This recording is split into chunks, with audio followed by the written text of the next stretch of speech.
Hi, I'm Nicole Zurita. I'm a rising senior at UMass High School in Northern Virginia.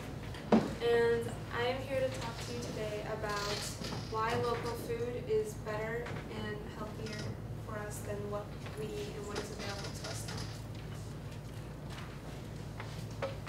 now. Well, first, why?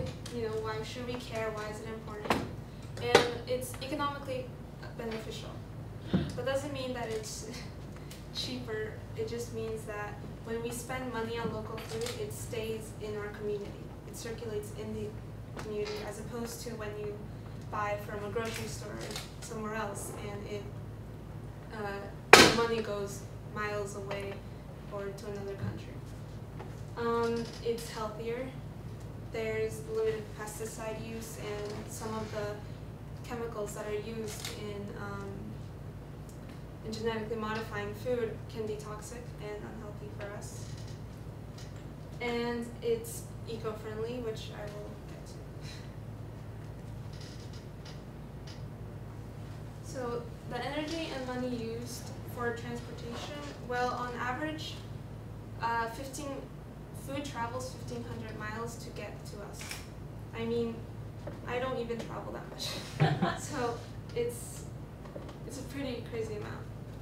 And there's money and resources used for handling and packaging. And 40% of food is wasted from the farm where it's grown and from the plate scrapings on at dinner. And that's about 1,400 calories for every person, which, if you think about it, it's almost like a full day's worth of meal. And 300 million barrels of oil are used in the production of food, which that's just a crazy amount. When I read that, that was just astonishing. So what can we do to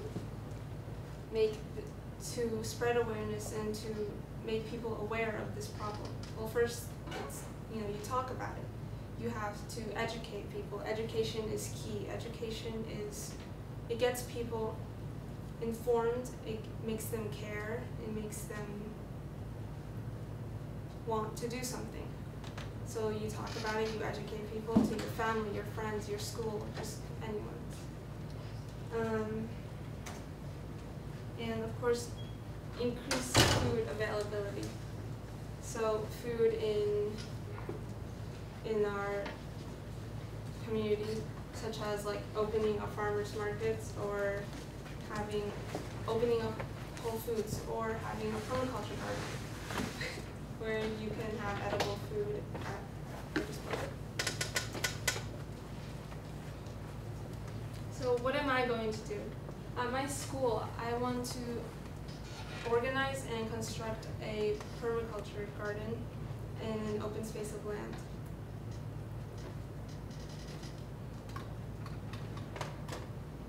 How? First, I would need to raise awareness. I need people to know what I'm doing, why I'm doing it, and in order to do that, you have to tell them. You have to get them to know somehow. So I plan on using posters, putting them around the school, making in the morning announcement, tabling at sponsored events where, like at my school they have a hay day where like they have to go, and people table there all the time. So that's something I could do. And of course, social media, Facebook. Of course, everyone has a Facebook. And then phase 2 is to organize an assembly. After raising awareness, I plan on speaking to other people who I believe will be influential and who I will benefit from, like leaders of the environmental club, leaders of the leadership class, who they organize events. They're the ones who organize this.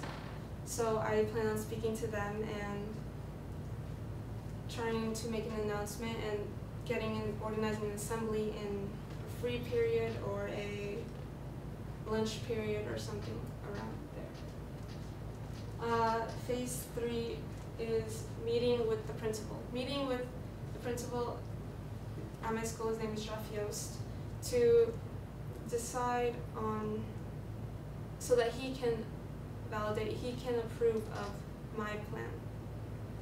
And then that's when the process can get started. And in order to do that, by then I will have my friends, my people who are interested in it just as much as I am. And they will be the ones to help me and get in a meeting with the principal and speak to him and talk to him about why it's important and why it would be beneficial to our environment.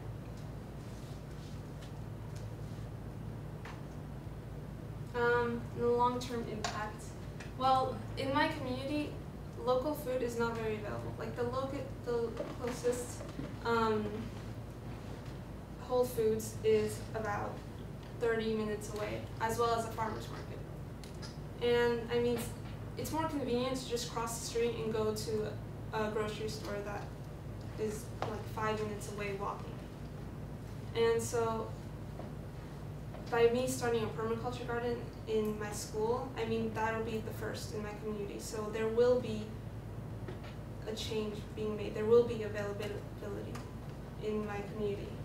And I'm not trying to change people. I'm not trying to change your lifestyle. I just want to make it better. I just want a better and healthier future. And I believe that we can reach a sustainable future with locally grown fruit.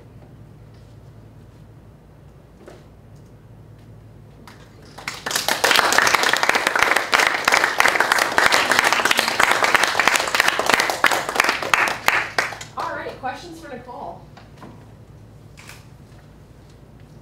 So once you plan on getting the social support you need from friends, teachers, and principal, how do you plan on getting the physical resources you need to start the permaculture garden? Right. Well, I believe that once it's approved and once I can actually start on it, then I can start to do like fundraising things, like fundraisers, bake sales, car washes, and just to get money to provide resources.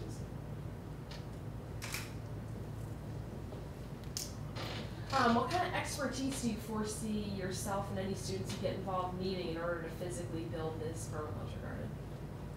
I don't really know if there's really like any specific expertise that you need. I mean, students like they can learn, to how to garden, how to do this. Like they just need a demonstration, and then they can do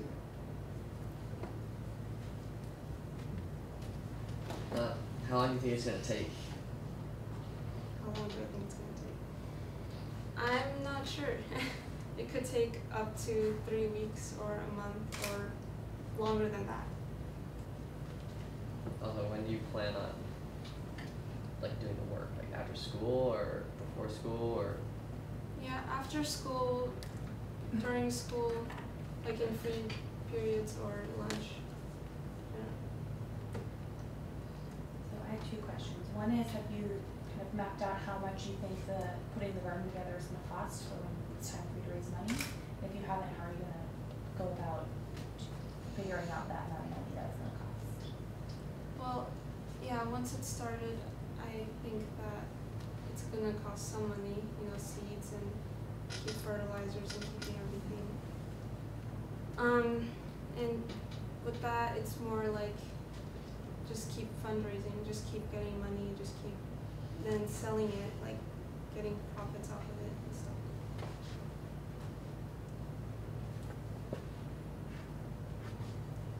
So you intend on selling the proceeds or the food from the permaculture garden? Yeah, and I think it could be for my school and also for other people, because my school is kind of located in the middle, like there's neighborhoods all around. So are you going to set up a farm stand, or are you going to set up a farmer's market, or sell it to the grocery stores? Yeah, sell it to the grocery stores and like possibly make a farmer's stand or something. Okay, any other questions? Right here. Yeah. So at what point, I may have missed this because I came in late, but At what point during the week did you realize you wanted to do this, and why? What in your experiences during the week, what caused you to figure this out? Get to this Well, when I researched it and like I saw how, first I saw how it's not available in my school, in my community, how local food is not really easily accessible, that it's more convenient to go somewhere else, and also that how much energy is used to get non-local food, transportation, packaging, and how much food is wasted on the journey itself and along the way. Did you know you wanted to do that before you started this program? No, I did not. So at what point during the 2 weeks did you realize you wanted to do this? At what point? Yeah. Did you have an epiphany? Was like you woke up one morning and wow, I want to do permaculture garden. It wasn't really an epiphany. It was just more like, it was just I was trying to think of a problem in my community, something that isn't happening, something that isn't really helping. Do you think the UMass permaculture garden influenced you at all? Alright. Do you feel like you'll be comfortable reaching out to other people who might have done this before? Like, do you think you might reach out to UMass Permaculture Club to see if they might have advice for you to get this started, or?